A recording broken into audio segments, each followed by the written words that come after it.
Hello, good afternoon. Ken McBee coming to you from sunny Phoenix, Arizona. It's a balmy 111 today. Beautiful. You don't even need air conditioning still, right? Wow, it's like we're on fire some days. So I've brought a couple guests with me today just to talk through a couple different things, and that would be service and also our owner-operator percentage program that's getting ready to go live here in the near future.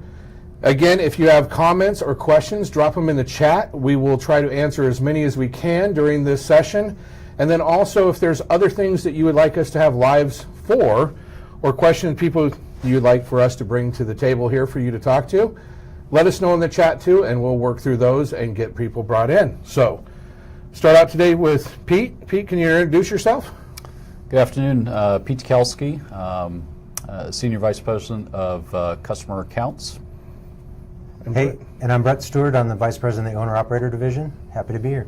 Excellent. Well, we appreciate both of you joining us today. A couple important topics that we need to talk about. First one we want to touch on is service. Right now, service is key. So why is it so important, Pete?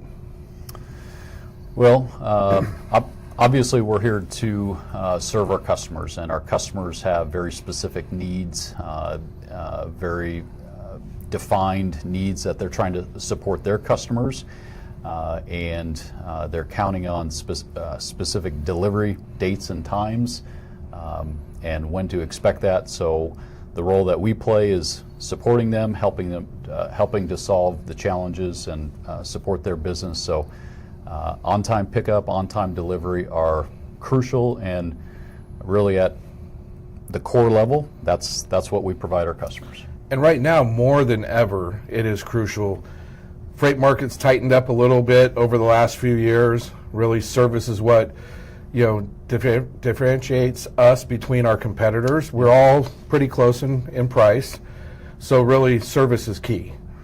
Absolutely. We want to continue to grow and expand the freight volumes that we have in our network. And service is a critical factor that our customers are making decisions on who they award freight to. And if we have poor service, when we walk into our customers to talk to them about freight or ask for more, that's the bigger topic rather than really what else they're going to give us, right? Right. So, QBR, quarterly business reviews, or, all the different meetings that we have with our customers, we want to be talking about how do we expand our partnership with our customers, and it's really based on our scorecards that they maintain, how they view our service. And we want to be able to talk about how an excellent job that we're doing, the opportunities and the projects that we can grow our business, and not have to spend it defending or explaining service and how we're going to fix it. And with technology, and especially the way everything's in a computer these days, late is late. So 1 minute late is still late to them. That load still didn't make it on time, and it goes against our percentages and the goals that we're trying to get to. Yeah. It's a lot of times it's recently, right? We could have a very good service record, but how did we perform last week and how did we perform yesterday? And then both of you have been terminal leaders throughout your careers at Swift. What are some of the key factors to help with making sure that you're on time? Yeah, I would say, proper pre-trips is number one. If you know that your truck is operating at the highest mechanical condition, tires are good, you have less breakdowns and need for on-road support, which will cause late pickups or deliveries. Yeah, and maybe jumping ahead a little bit, but it all starts with a PTA, right? And for those that don't know, PTA, what is that? Projected time of availability. Perfect. When are you going to be available? And so without that, we can't really make a good plan. So if we're guessing or we're not quite sure, that's going to affect the quality of the plan, and therefore that could impact pickup or delivery. So we need really sound PTAs. When are you going to be available? And the better that is, the better quality plan that we can match with the load. And our system's going in and grabbing their hours of service and looking at all this. So a big part of it is confirming logs too, from what I understand, right? Making sure that you're confirming your logs each day, you're doing your pre-trips, you're planning properly. And then even as you get through that first one where you've picked up the load, even a PTA after that is really important because that could screw up your pre-plan, right? Yeah,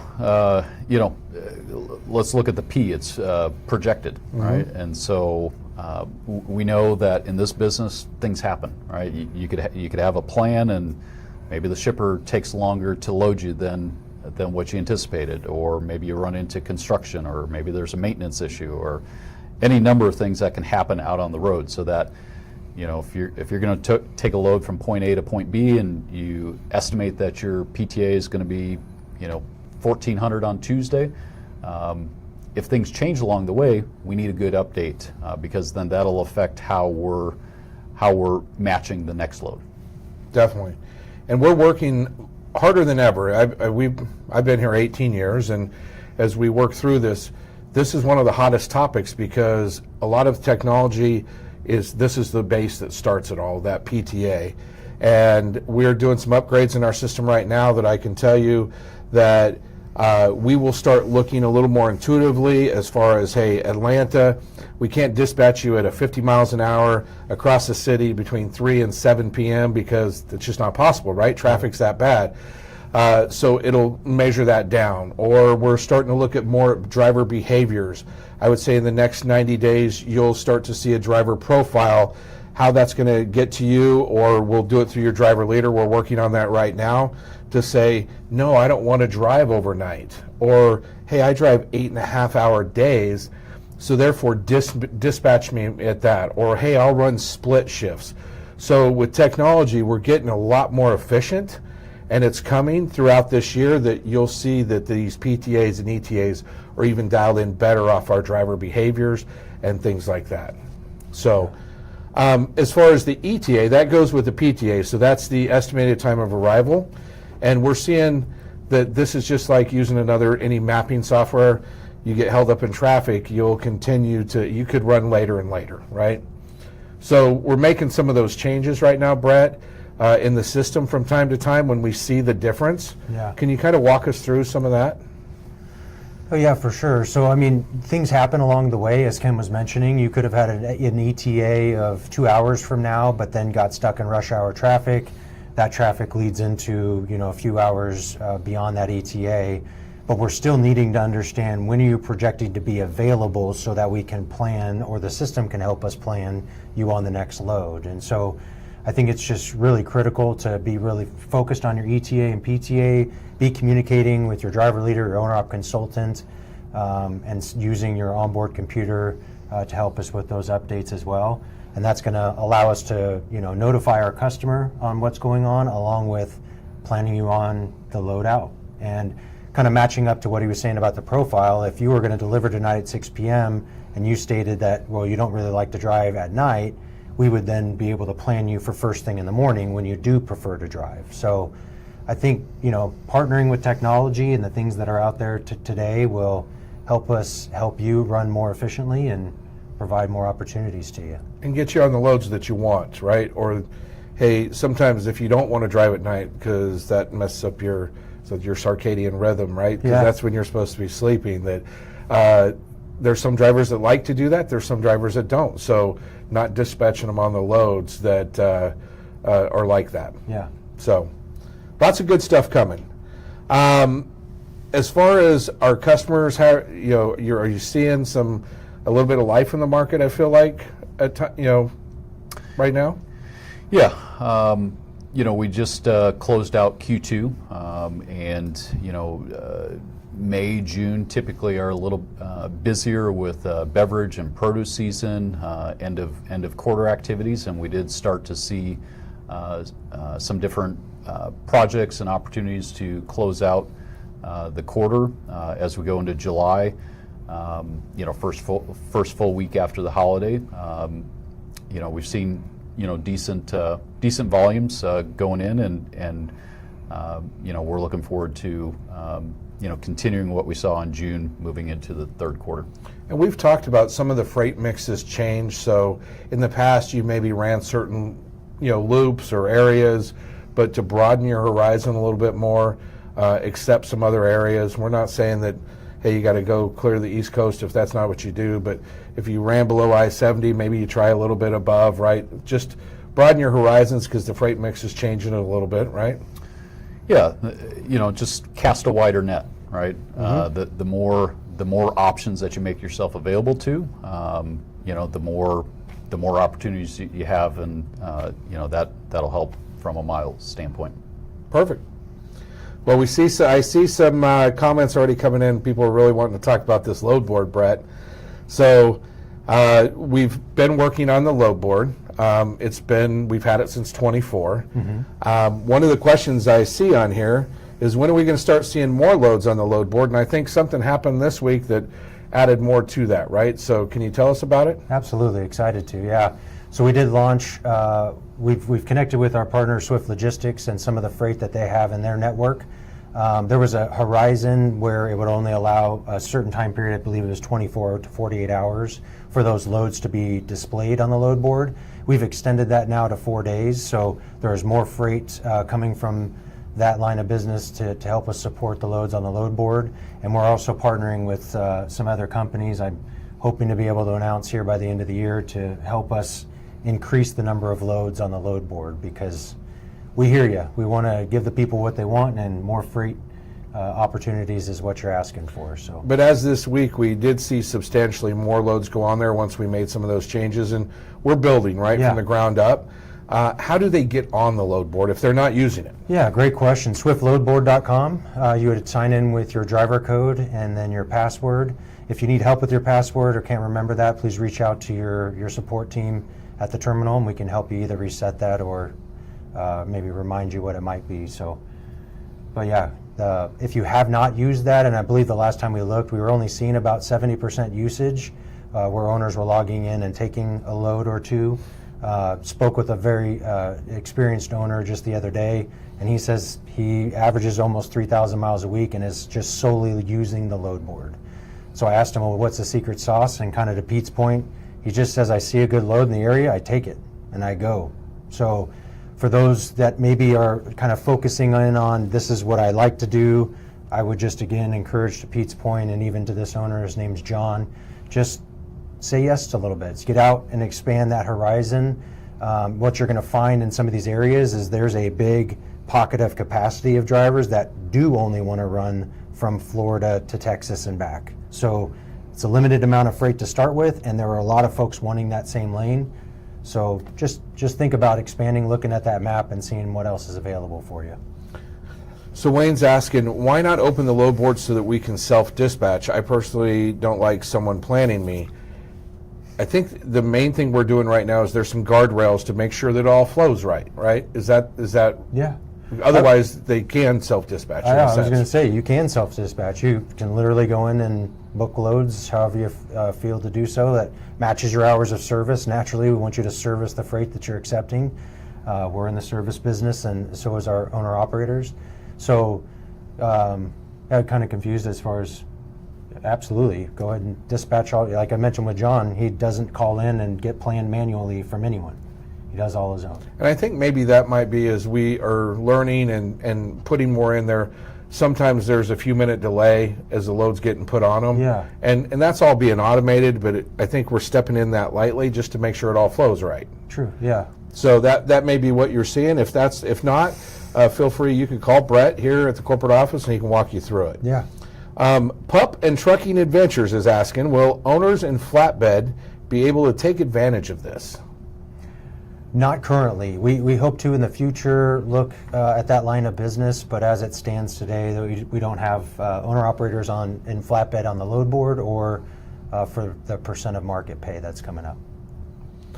Okay, so can you walk us through a timeline of, because there's other questions that'll get to this, but so right now we're finishing the programming for the percentage piece. It will be testing in August, okay, which is what we're very excited about. Started this journey in September of last year, A lot of teamwork and hours of development to get us to this point. Had to engage with owners and see exactly what they were looking for. And we're very confident in the product that we're going to deploy to test, and that's going to happen in early August. Plan is to run that through August with our group of drivers. We've selected 25 of our drivers across all 3 regions, and that's going to comprise of both trainers, teams, and solo drivers, so we can get a mix of how it works for each of those groups and see what comes of that, and if everything goes smoothly, the plan would be after Labor Day to start to scale. I mean, just like the load board, we're going to start slow, make sure things don't break, and then impact a large group of folks. But what we have today, we're confident that will run smoothly, and I think you're all going to be very excited for it. So I have Rick asking, so the percentage is only for the load boards? I think that's a tricky question there, but yeah, tell me how that works. Great question. So ideally, we would love for the owners to be on the load board using the loads off the board, plus being able to clearly identify what a load is going to offer your business. So instead of a book now button, it will state what is the total revenue of the load, which would be 70% of that load. Of the market. Of the market, yeah. So that includes fuel, so you have to factor that in. And trust me, we'll get all of these details out to you, but I'm happy to answer them today as well. Now that said, if for some reason you don't see something on the load board that you like, or you're just not using it as much as you should, we will have the ability to be manually planned through our network team here at Swift, and you will see what the load will pay based off of your load assignment. So it'll come across for you to review, then you would commit or confirm to that load. If for some reason you're not happy with the rate of that load, you would just decline it, and we would work for the next ones. So because of all of what you just said, you answered about 3 or 4 questions. So Ken, you'd asked, does percentage include fuel surcharge? It does. It does. So it's an all-in market rate. Craig, I think you might be on the list already. I've seen your name a few times. Would love to test it. One of the other ones is, when will we get more dedicated lanes on the load board? That's similar to flatbed. We don't have any plans just yet to add those to the load board. I think as it makes sense for that dedicated customer and our business to do that, we want to, but it's just really kind of a different beast in a sense. This dedicated customer is giving us a book of loads and expects us to pick up and deliver all those loads.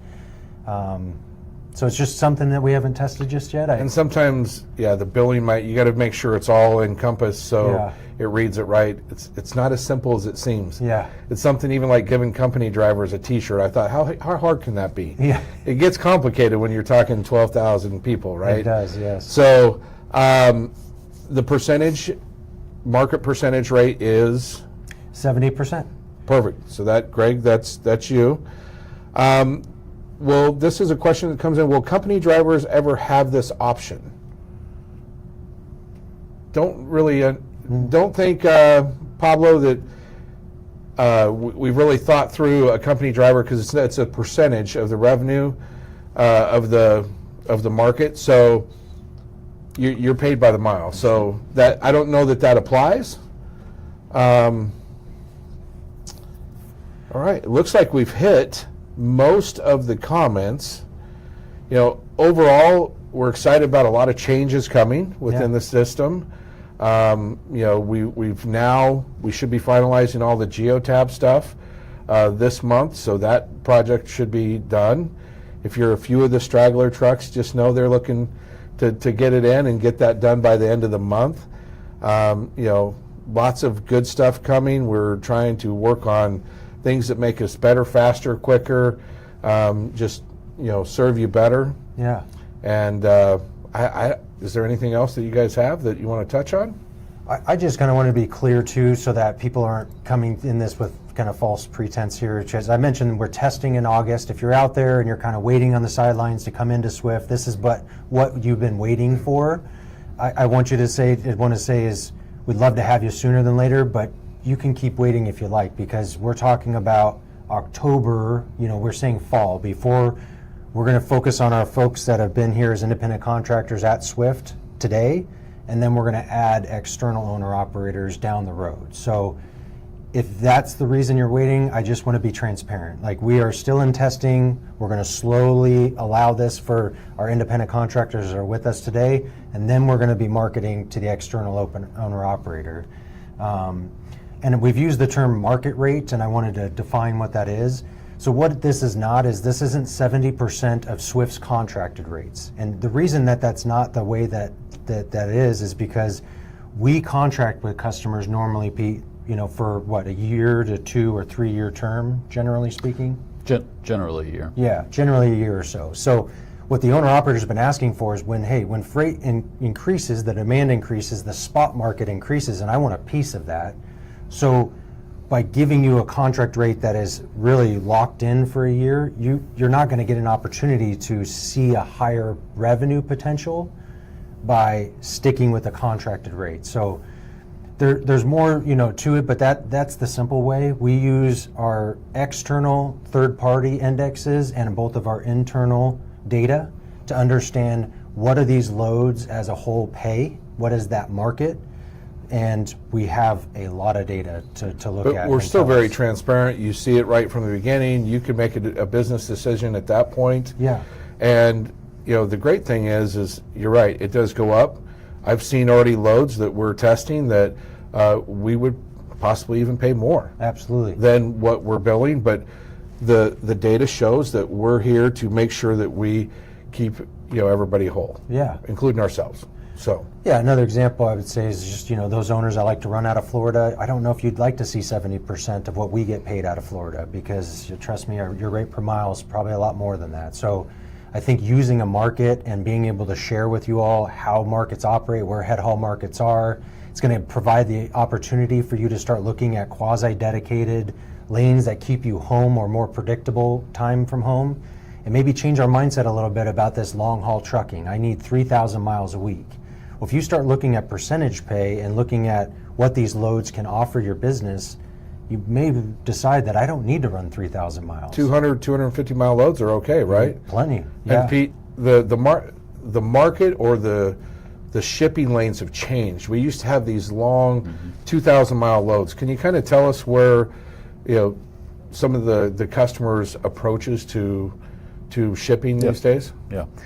Yeah, I think what you're referring to is length of haul, right? If you go and look over last 20, 25 years, right, we used to see a lot more longer length of haul loads. But over that time with e-commerce, shippers have put their DCs much closer to population centers, and they're able to get freight to their end customer much quicker. So that's shortened the length of haul. The other thing that you have is that longer length of haul loads that aren't as urgent, they're going to move those over the rail and intermodally. So generally, a lot of the freight is going to be, a few hundred, call it 400 to 500 miles. Because they're building those DCs so much closer to each other than one on this side of the United States and one on this side of the United States, right? Yep. Okay. Yep. So, Brett, what about refrigerated? Refrigerated over-the-road owner-operators have access to the load board. We have not looked at percent of market pay for those owners just yet, but that is something that we're going to review after we can get our dry van line haul off the ground. And for anybody that is, this won't apply if you're on a different pay package that already has something. I have Dennis that's asking about, he's on a certain pay package already for a certain account. It's not like everybody's moving over to this exact one. So correct. It would be whatever you've signed up for, Dennis, that's the one you're on. This is the general one for folks that are over the road. Correct. Okay.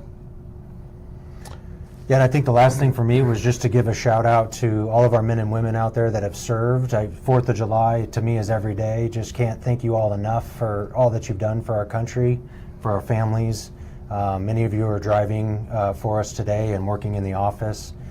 We are offering right now a decal package for anyone that's has served or is currently serving and that would like to sign up. If you already are an owner-operator with Swift, the decal package is for you, and we'll make sure to put a post in the chat that you can take a look at that and sign up, but just a way for us to recognize all that you've done for us. So really Definitely. appreciate that and appreciate the time today. Definitely, and for all the men and women out there that, whether you've served or not served, you're on the road. We know that traffic gets better every day. Jokingly say that, right? But it's hard out there. We appreciate everything you're doing and being safe, and every effort that you go through to take care of all of us. Yeah. Just piggyback on that. Appreciate what you do day in, day out to take care of our customers, to stay safe. No, it's not easy. You run into a lot of things, so just thank you. Appreciate it. Well, I don't see any other questions, so appreciate that. If there are other questions, you can still drop them in the chat. We'll try to come back to you and answer any that we missed. But appreciate all your time today, and we look forward to the next live that we have with you. Thank you.